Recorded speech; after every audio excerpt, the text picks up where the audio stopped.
All right, ladies and gentlemen, welcome to the Blueprint Leadership Podcast. I'm Kaleth Wright, your 18th Chief Master Sergeant of the Air Force.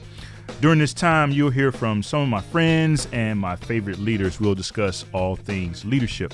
Now, our goal is to provide insights, tips, and ultimately, we'd like to help current and future leaders find their path and reach their leadership goals. We call it Blueprint, but as we all know, there's no one way to lead. We want to share our experiences, give advice, and hopefully we can help you find your path and reach your potential as the great leader that you are. I would submit to you that America is in love with its military. Our approval rating as an institution, as the profession of arms, has never been higher. But I would also submit to you that America is actually not in love with its senior officer corps. America is in love with its young enlisted, the greatest treasure in our nation's arsenal. And they expect you and I to take care of them as servant leaders.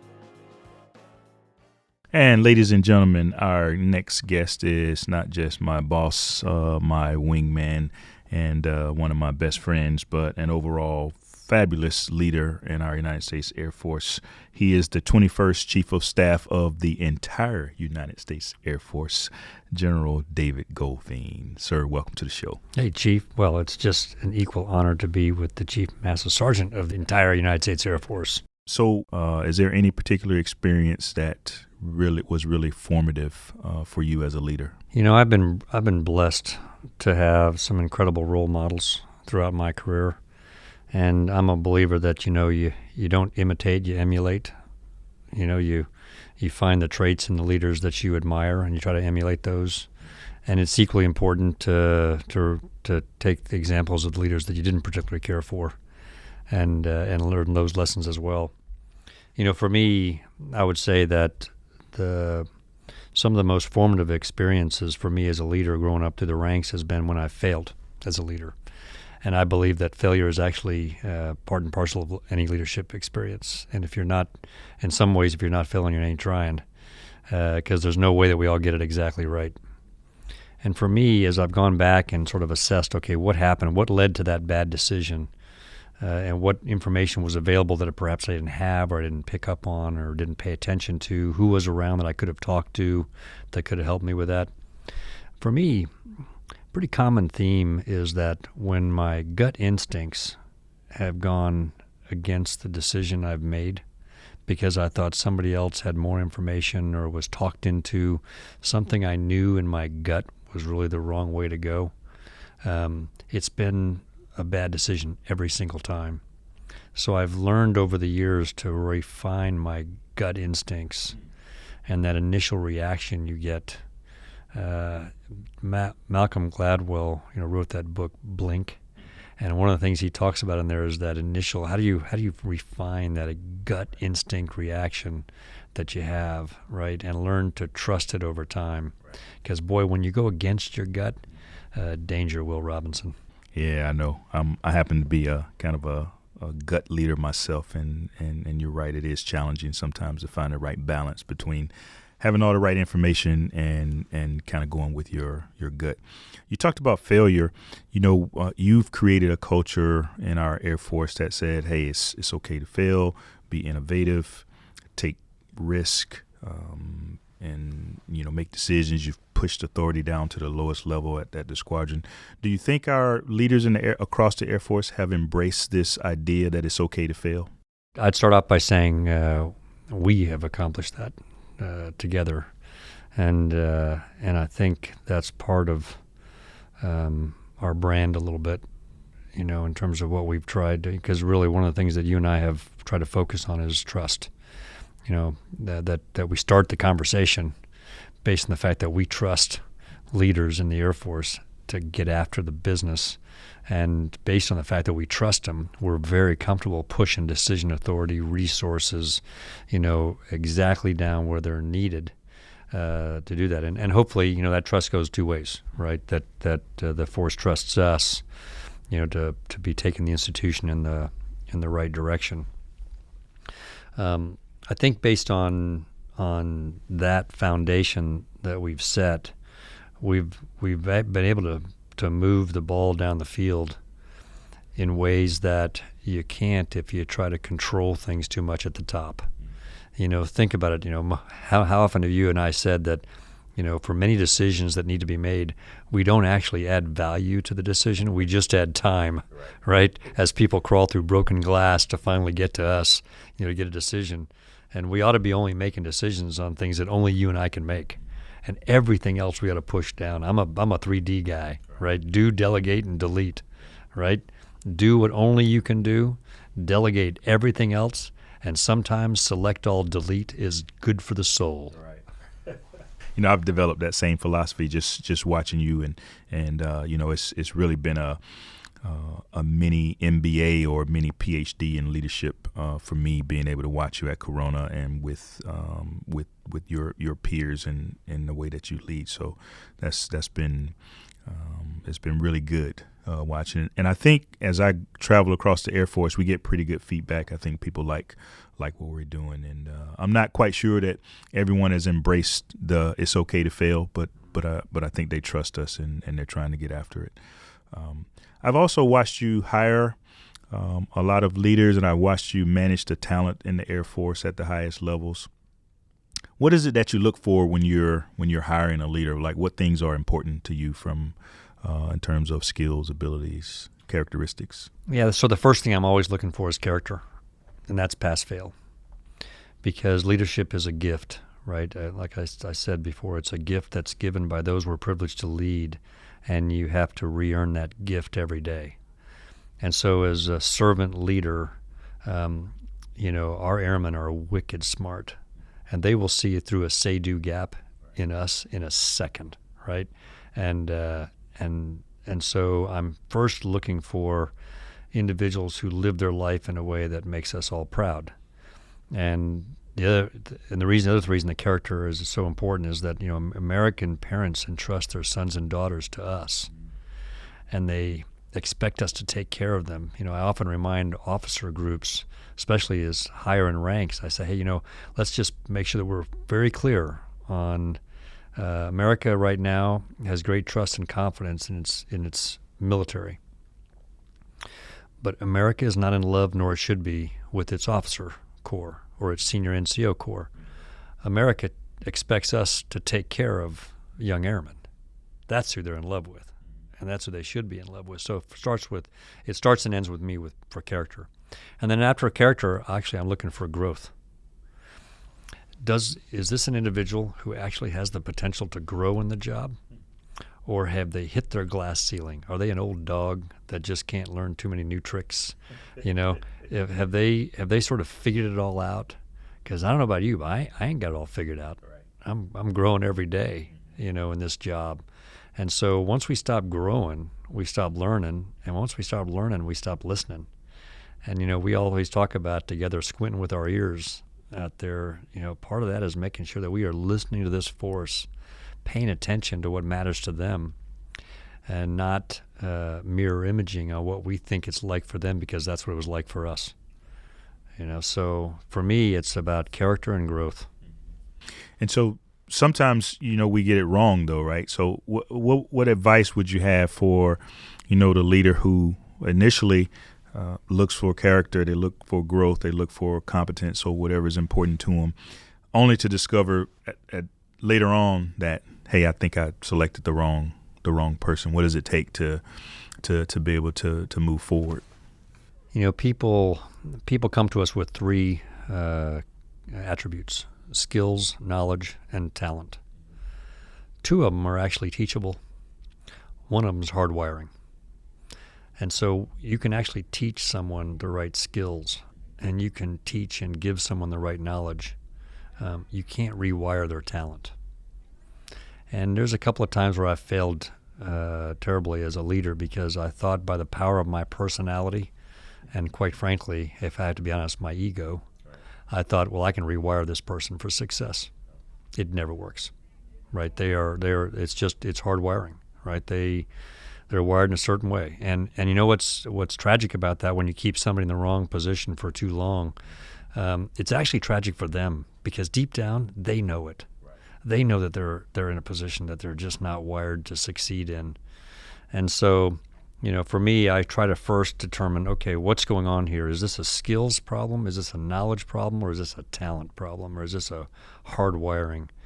And then if it's hard wiring, make the change. Don't delay. Because every day you delay, I had a subordinate commander once.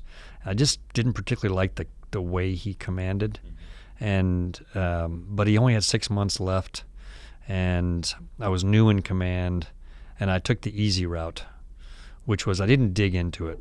I didn't really go and look. And then it was after he left that everything came out, how toxic that environment was, how toxic it was for he and his spouse. They were both toxic as a command team.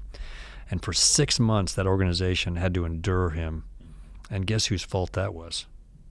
All mine. All mine, because I knew there was something there, and I chose the easy path and didn't dig into it. And it was talent. He was just wired absolutely wrong for what we were asking him to do. So that's what I would offer. I would say that's a great lesson because, I've watched you during our time together, both mentor other commanders about that same issue. Hey, don't just let someone hang around just because they have a little bit of time left. And I've also watched you ask senior leaders to step away. And so that's honestly a great lesson. This is a tough job. What's the toughest part for you? I think, quite frankly, it's trying to achieve the right balance between the urgent and the important, because it's so easy to get captured by the urgent and forget what's important. And one of the ways that happens to us as senior leaders is we our schedule all of a sudden gets full, and you have 15 meetings, and then and they're in 15 to 20 minute duration, right? And you are hitting the tactical alligators that are just swamping the boat around you. And the real problem with that is that over time we actually become less effective in our roles, because your job, my job, together as a team, we got to be thinking about 5-10 years down the road. I'm the 21st chief, and I think one of my jobs is to build the Air Force that Chief 24 can win with. And Chief 24 just turned Brigadier General, right? And Chief 24, she's going to go to war in 2030 with the force that you and I build. And to put the kind of thought into building that kind of a force that can win, against China or Russia or who knows in 2030 means we got to be looking down the road, and that's important. But to many, that's not urgent. Right. And so, how do you get that part right? Yeah, I think, we both can probably attest to this. Helping with that is the staff that we have around us, and our staffs work pretty closely together, because I think from the outside, everybody's stuff is urgent to them. It may not be urgent, and sometimes may not even be important to us. But having a great staff, I think, definitely helps. Yeah, I think for both of us staffs, I always tell them, that's funny. In your and my world, it's always sunny, and there's always palm trees blowing, and things just show up, and there's a vehicle there, and there's an airplane there, and the reality is, that only happens because we got folks around us who are taking care of so many details that we don't have to worry about, so we can focus on those big things. Right. No, I can attest that. We both have great teams, and they really do take care of us. How do you maintain balance? We travel quite a bit. I might travel just a little bit more than you, but we also keep up pretty hectic schedules between being on the Hill, all the other things here in the D.C. area with industry and obviously all the challenges in the Air Force. How do you and Miss Dawn maintain the right balance and keep yourself sane? How do you keep yourself sane? So we have a little thing, so when I get home, God bless them, my team, sends me home with a bag of homework every night. And can we just say that it never gets looked at night? Right. So when I get home, that's dawn time. So I get home, and we got these little, and you've been over to the Air House, just an incredible home that I'm privileged to live in the Airman's Home, and it looks out over the mall, and the Washington Monument, just this unbelievable view. And we have a little table and 2 chairs, and we just sit there at night and just talk, and unwind from the day and compare notes. And then we FaceTime, much to my daughter's chagrin. We FaceTime with the grandkids every night. Got to do it, right? And that's our time together. And then, then pick it up the next day, right? Then it's Air Force time. And so, if you try to look at balance in your life as a math equation, ain't gonna happen, right? You're gonna fail miserably and get very depressed because there's no way you're gonna spend as much waking hours at home as you do at work, right? So it can never be a math equation. It's better to look at it, which is when you're there, are you present, right? So when you're at work, are you present at work? And when you're at home, are you present at home? All right, and if you can do that, if you can disconnect, turn the phone off, and be present at home when you're at home, that's probably about the best you're going to do. Yeah, I think I learned over the years to focus more on energy management than time management. There's sometimes I have the time to spend with Tanya or whomever, but if I don't have the right level of energy because I'm too tired, then then you end up not being present. We've talked about this several times, and it's something that I think troubles both of us, but suicide in our Air Force. So, we've got some record number of airmen that have taken their own lives this year, and we asked a couple of months ago, we asked all of the wing commanders to do what we considered a resilience tactical pause, just have some dialogue about suicides. And our A1Z team and leaders across the Air Force have been trying to get after it. How are you feeling about this issue now? Where do you think we are? What do you think we should be doing different or better? Well, I think like you, I feel terrible about our numbers this year. Right, we're having one of the worst years we've had in at least a decade, and so I read like you every loss of an airman, and it just crushes you after a while. So so what do you do about it, right? What are we doing about it? Part of this is the way I think you and I have approached a lot of the challenges, and the opportunities we face as an Air Force, and that is, first of all, let's decide where we're going to have the most impact. And I don't believe there's any program that you and I can inflict on the force that will get after this. If there was, we would have already done it. And so the way to get after this, quite frankly, is at the unit level, and the lowest echelon of command team is they're going to have the most impact. And this is actually at flight level. That flight chief, flight commander are going to probably have, and the civilian equipment are really going to have the most impact, because that's that level of leadership and command where you really get to know your people. I mean, you know them personally by name, you know their families. The higher you go in the organization, the more more difficult that becomes, because just the size of the organization. So it's where those personal relationships occur in leadership. And again, if leadership truly is a gift that you got to re-earn every day, it means reaching out and connecting with our airmen, big A, active guard, reserve, and civilians. Then we're going to have the most impact. So I think our messaging has been effective in terms of trying to push, again, this authority down. And one of the things that you and I talked to the wing commanders about was, hey, don't make this a one and done. Don't check the square, right? Make this your own. That's why we didn't make it one full day stand down across the Air Force. I mean, that may have made us feel better, but it wouldn't have accomplished much, because commanders wouldn't have had a chance to actually make it truly their own and make it personal. So that's why we gave them that 45-day window. And oh, by the way, we're still in the window for the Guard and Reserve. Right, we specifically gave them a longer window because of drill weekends and the opportunity to actually get the force over a period of time. And so what I asked commanders to do was, hey, make it personal, and if you're comfortable, show a little bit of vulnerability.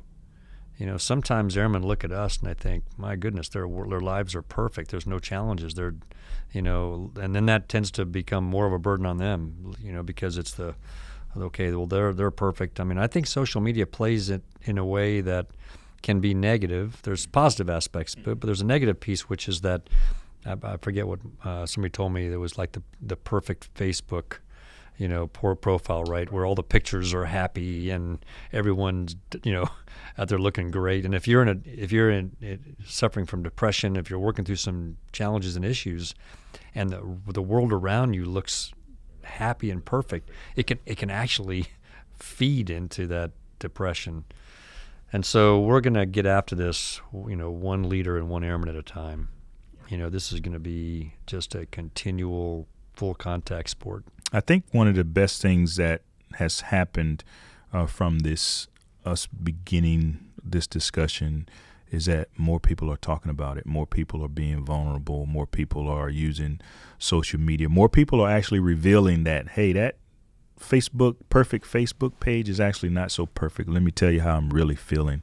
And the young man, Adrian, who emailed you and I asked him to put a video together for us to kind of tell us how he was really feeling, and he talked about that exact same thing, that hey, I'm walking around and I'm smiling, but I'm hurting on the inside, and he thought it was important that his peers hear what he was really thinking. So I'm like I said, I'm hopeful that this will turn this around, but I'm thankful that more of our airmen are talking about it, and that it's a little bit of self-healing. So we've invested more resources in mental health and some of those other areas, but I also like to see that lots of airmen are taking care of each other in this arena. Lots more airmen are connected. I was in a squadron commander's course, and one of the guest speakers was General Hal Hornberg, who at the time was commander of Air Combat Command. And somebody asked him in the class, they said, "Hey, sir, what's one of the most memorable moments you've had in all of your command tours?" And he didn't pause for a second. He said, "Well," he goes, "let me tell you a story." He goes, "I was actually a wing commander, and a senior NCO walked up to me and said, 'Hey, General Hornberg, you don't remember me, but I was actually in your group. And you had a commander's call, and you talked about suicide, and you had a specialist that was there with you that talked a little bit about it. What you don't know is I was in the stands. I had tried to complete that morning and failed, and I was in the stands contemplating how to complete the act that night. And you pointed out that specialist. I went and saw him, and I've been talking to him ever since. And you just need to know that you saved my life that day, and I just made senior master sergeant, right?'" So he said, the lesson to you young commanders is don't ever underestimate the importance of you talking about this issue. Don't ever forget that it may get repetitive for you, but it's a new audience every time you speak. So get out there and talk about these tough issues, and I never forgot that story. Let's transition a little bit. You wrote a book, Sharing Success and Owning Failure. Big hit. Lots of folks around the Air Force have, and I presume outside of the Air Force.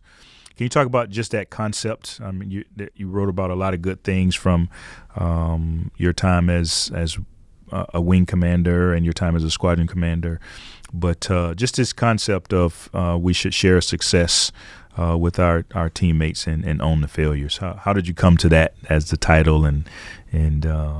Yeah, so I was interesting. So I just come out of squadron command in Italy, getting a chance to lead a squadron into combat, and was in senior professional military education with the State Department for a year. And one of the tasks that they gave us was to take an entire month and focus on just a writing project. And you could pick your topic, and you would write for a month. That's all you did for a month. And so what became that book is what I wrote. And my sole intent at the time was actually just having a paper that I could hand as a group commander, which was my next level of command I was told that I was going to at the time. I wanted to have something I could hand to my squadron commanders and say, "Hey, here's some things that I think. Here's how I think, and maybe it will help you in command." So this is really it was purely a mentoring paper that I put together. And the title really came from sort of what I'd learned at a squadron command, which is, you share every success, but when things go badly, that's why you get paid the big bucks, right? That's on the commander. And when you think about the loneliness of command that people talk about, for me, I actually never felt lonely in terms of who I was dealing with every day. I was never lonely. The loneliness of command is when the institution is failing or you fail as a leader, and that's something that it's hard to share that. So the book was written in a conversational style with other inputs, and what I did was asked others to say, hey, we've all flunked in command. How about let's all share what we've learned so the readers can come up with their own failures, right, not to repeat ours. And so it's written in this conversational, Friday afternoon mentoring session style, and I think that resonated. So we're working right now on book 2. I'm honored, really honored that you've agreed to write the forward to it. Yeah, and right now our title is Connect, Share, Learn: Thoughts on Leadership, and we're going to try to roll it out. Right now our initial target is February, March time frame, but for sure I want to roll it out before June. Okay. And it's going to be sort of a continuation of the same style, right? But it picks up on what book 1 was all about, because I've gotten some interesting feedback over the years. Probably the most important feedback has been from spouses who have said, hey, where's my chapter? You talk about me as part of the command team, and you ask me to do things as part of this command team, but where's my chapter, where you're sharing with me?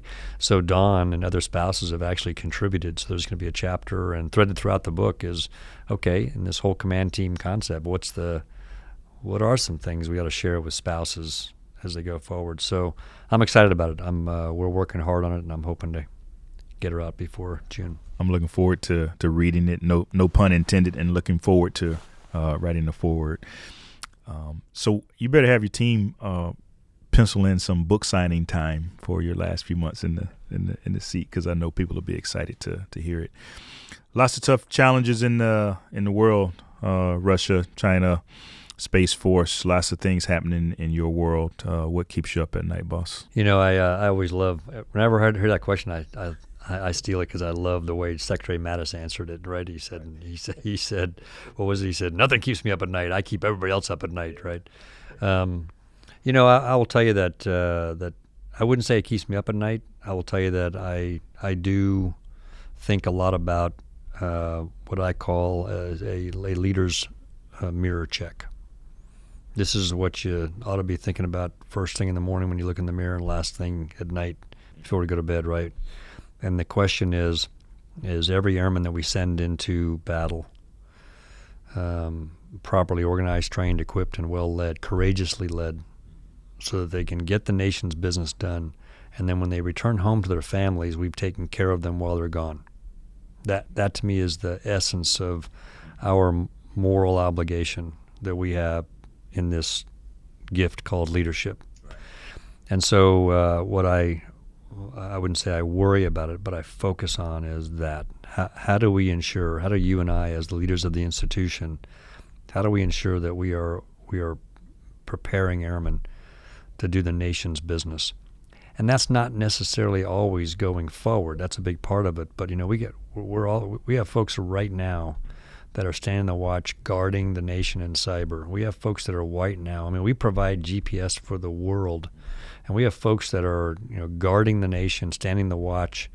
We have folks right now that are 67 feet down in a missile launch facility in the northern tier, right, that have their hands on the most destructive weaponry on the planet. So when you take a look at all the things that we do as an Air Force, I think that's what I think is our obligation as leaders, to make sure those airmen are prepared every day. And of all of those, being organized, being properly trained, being properly equipped, and being courageously led, I think the courageously led part, I've heard you talk about, that's our most important contribution, is ensuring that we have the right leaders in the right place. And I think both of us have focused during our tenure on building the right leaders, and I think so Chief 24 will be in good hands. I think we'll transition. We had a few internet questions that we want to have you answer, so I'm going to turn it over to CMAS Sergeant Harry Bubba Kibbe. All right, thank you very much, Chief. General, question number 1 comes from Facebook. Danielle would like to know, what does it mean to be vulnerable as a leader, and do you have any recent examples? I think more than anything, that vulnerability is to show a little bit of who you are. You know, airmen want to know that we're real people, right? That we have aspirations, that we have limitations, that we have challenges, that that our world is not, nobody's world is perfect. And so I think that vulnerability is to share a bit of yourself when you're out and about. And, you know, I saw a great example of that very recently. I had an opportunity to travel through the AOR and Middle East with our new Secretary of the Air Force, Secretary Barrett. And somebody asked her in an all call, you know, about this same issue of vulnerability. And she didn't hesitate for a second. She says, well, you know, I lost my dad when I was 13 years old, and I was the oldest of 6 siblings on a ranch. We were a poor family, and I immediately had to take over the responsibility of one of the breadwinner in the family and taking care of my siblings, you know. And this is a person who went on to be a CEO, you know, a incredibly successful not only entrepreneur, business leader, ambassador to Finland. I mean, her resume is unbelievable, right? But in that moment on stage with those airmen, she opened herself, you know, shared some vulnerability about her personal past. And I think that, you know, if you believe like I do that there's not a single all call we could go back to right now and ask, if you ask everybody, hey, what'd the chief say? You know, for both of us, right? They say, I don't know. You know, he was up there on the stage, and, you know, he talked a lot, right? But then if you asked him, okay, how'd they make you feel? Most of them will be able to tell you, yeah, they made us feel valued, respected, you know. And in that moment, our secretary, I think, really made that airman who asked and everybody in that all call feel like we're human and we're vulnerable. Thank you, General. That's a great example. I thought you might talk about seeing Chief Wright be vulnerable when he was singing with the Air Force Band. Oh yeah, I still got that. I got that on my cell phone. Oh man. General Leslie from Twitter would like to know, what do you tell aspiring leaders who want to know how they can follow in your footsteps? Yeah. So first, I will tell you that there's no one path to the top, and it's a journey, not a destination. If you get focused on the destination, then you end up, you know, adding way too much stress in your life, and you miss a lot of great opportunities for growth along the way. So, you know, how many times I've talked to a young airman, you know, brand new, and they'll say, hey, sir, what are you know, I mean, I'll tell you about this one great lunch I was having at Lackland, and they had taken some young, not even graduated folks in BMT to have lunch with the chief. And I got this young, you know, cadet, right, who asked me, hey, sir, you know, she asked me, she goes, I don't know how I get some of those. She pointed to my stars, right? And I said, well, having lunch with the chief, you know, that's not a bad start, you know. I said, but let me be honest with you. I said, there's only one way, and that is be the very best at what you're doing right now. Be the very best, you know, young airman in this course. And then when you go to your tech school, be the very best to graduate from tech school. And when you end up at your first location, you work hard to be the very best at whatever it is that we've asked you to do. Because by being the best, you will make the impression that sets you up for whatever it is that you want to do. And so if we focus our airmen on that journey, it's an incredible opportunity. And there's so many things that you can do along the way that are not only fun, but that will allow you to grow. If you focus too much on the destination, I fear that we may miss out. Would you have ever asked the Chief of Staff that question when you were a young cadet? I think when I was a young cadet, I couldn't pick the Chief of Staff of the Air Force out of a lineup, you know. But I will tell you, I think I've used the story on the road, and it's just, I love it, right? So we were in Bagram together, the Chief and I, right? And this young airman, I mean, pretty young, probably for sure on a first deployment, you know, is looking at his Chief Master Sergeant of the Air Force, right? And, I mean, got a lot of folks around him, and he came up to me, and he pulled on my arm, and he goes, hey, dude, he said, take a picture of me and the Chief. You know, so of course my answer was absolutely, right? So I grabbed his cell phone, you know, and he's still, I walked up to the Chief, and I said, hey, Chief, hey, take a picture of this young airman, would you? And so, you know, you got that big, you know, put your arm around this airman, right? And I told that airman, I said, okay, focus right here, you know, on the stars. And he's like, oh my God, it's perfect. We had a similar experience a couple weeks ago, if you don't mind me telling you. Yeah. Herschel Walker was at Andrews. We were doing a conference there, and Herschel Walker, whenever he is in the room, he's the one everyone wants to take pictures with. One of the greatest football players of all time. Airmen, after Chief and Mr. Walker were done talking, airmen were lined up to get their picture taken, and Herschel was ready to take pictures with them, and some people handed him the camera, and he's like, and for a brief second, he handled it really well. But, for a brief moment there, he ended up taking pictures of several airmen with Chief. Yeah. That says a lot. I mean, our airmen love their chief. All right, we have one final question, sir. It just came in on Reddit, and the question is, how important is feedback to leaders, and how can you help leaders receive feedback? I'd say it's both incredibly important and hard to do well. And it actually becomes harder the older the individual gets that you're giving feedback to. It's actually, young airmen, it's sort of a natural, almost a paternal instinct or a maternal instinct that kicks in that says, okay, I want to spend time mentoring this young person, right? It's actually harder sometimes to mentor a more senior officer or NCO but actually, if they're in the growth industry, back to the original discussion we had about what I look for in leaders, if they're in the growth industry, they actually require mentoring. And the higher we go as we get this rank, right, the more people tell us what they think we want to hear, as opposed to give us real feedback. So not only is it incredibly important to do, but I would also offer to those out there, those especially in wing command, right? Let's do a mirror check here. How often have you been spending with your chiefs and your group commanders, giving them meaningful feedback? Because they need it actually as much as the young airmen that you're spending time with. And that goes for us all the way up the chain. Thank you, General Goldfein. As always, for the listeners out there, also thank you. And if you'd like to reach General Goldfein, he's on Facebook and Twitter. And back to you, Chief. Yeah, thanks, Harry. So we're running out of time here, boss. But the history books will show that you revitalized squadrons. You really got us thinking about developing joint leaders and teams, advancing multi-domain command and control.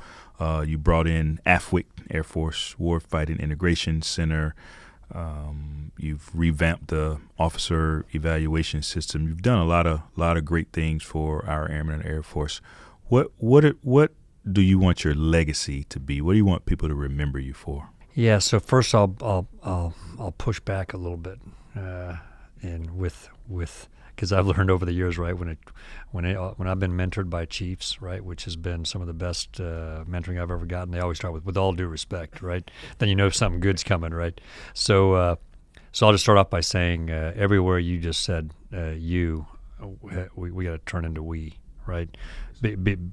Beginning with you and me as a team, and then also the broader team in terms of what we as a team have been able to move forward. And then when it comes to legacy, I actually think there's only one legacy that matters, that's lasting, and that's those we've invested in to replace us. And have we, because we're all in the launch business, and the question is, who have we launched? And have we launched those who perhaps don't look or sound like us? And do we understand that the value of diversity as a warfighting imperative? And that, just like the analogy of the launch business, we also have a red guarded switch to destruct if that individual we are launching starts going off course and looks like it's going to damage a population, right? We have a way of destructing that. So to me, that's the most important thing that you ever leave behind, right? Is that who did you and I see potential in that they didn't see in themselves, and then we perhaps opened a door here, we presented an opportunity there, but we didn't walk in ahead of them and then pull them through. We actually walked them up to the door and then stood back, and then they walked through, and then as we look back, years from now, you and I, sitting around a fire pit with a cigar and adult beverage, and I'm hoping, and Don and Tanya, and we're just sort of looking back. What I think we'll be most proud of is looking at the leadership team of the United States Air Force, and Chief 24 and Chief Master Sergeant of the Air Force 35, and looking at, okay, that individual was, one of the ones, that we saw some potential in, and we opened a door. That, I think, is the only legacy we leave behind that actually lasts. Yeah, I think, people will they'll remember you as a great general and a pretty cool dude. So, so our time as the chief and chief team in this Air Force is almost up. We're both, I think, inside of a year. What are you planning to do next? So first of all, I'd say we're not quite dead yet. Right? We gotta run through the tape together. We got a lot of things to do, boy. We got a Space Force we got to build. Boy, that's exciting. Talk about being part of history. I mean, we're present at the creation of something new and exciting. And I think part of what you and I got to do is make sure we build this foundation on trust and confidence, right? Because this is a marriage, not a divorce, right? This is something powerful and very positive. And we got to build it in a way that's, built on trust and confidence and a foundation of trust. But at the same time, we got to give this new service room to develop its own unique service culture that's oriented towards space and warfighting. And so that, I think, is a big part of what, we got left on our plates. I think that we got to cement in the work we've done on joint leader development and joint warfighting as we really shift to that Air Force we need to be able to fight and win in that 2030 and beyond time frame. And so there's a lot of work to be done. And then what comes next? I'll tell you that here's as much thought as I put into it. My focus is going to be, number one, to be a really good husband that I have, in a way that I haven't been able to be, right, because of the time constraints. A really good son. I'm going to go move back to where my mom lives and my in-laws live. A really good father, because we'll be in the same state as our daughters, our son-in-laws, and a really great world-class grandpa or pawpaw to our granddaughters. So that's job one. And I will tell you that, Dawn has been with me on this journey. We were high school sweethearts. We met over 4 decades ago. We've been in this Air Force will be 37 years, and it's now about her.